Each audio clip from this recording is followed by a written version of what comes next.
ভয় করে, তার দূত আসতে পারে না। কেন?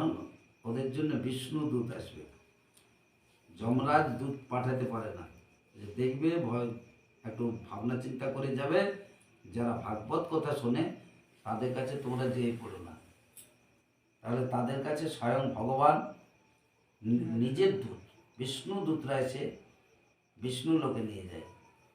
তারা যমরাজের ঘরে যায় না, নরক যন্ত্রণা ভোগ করে না। আমি অন্য সকলকে দণ্ডদানে সমর্থ, কিন্তু বৈষ্ণব জনকে দণ্ডদান দিতে অসমর্থ।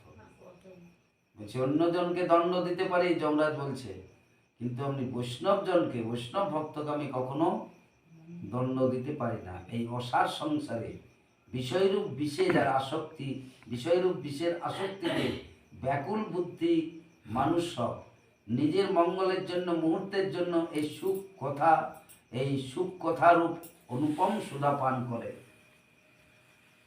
এসব সকল ভাই সব নিন্দিত কথা সম্বলিত কুপথে বৃথায় কেন ঘুরছ? এই কথা কানে শ্রবণ করা মাত্রই মুক্তি হয়ে যায়, এর প্রমাণ রাজা পরীক্ষিত। শ্রী সুখদেব প্রেমরস প্রবাহে স্থিত থেকে এই কথা বলে। ঠিকভাবে নিয়ম পালন করার ফলে এর যথার্থ ফল লাভ করে, তাদের জন্য ত্রিলোকে কোনো কিছুই অসাধ্য থাকে না। তারা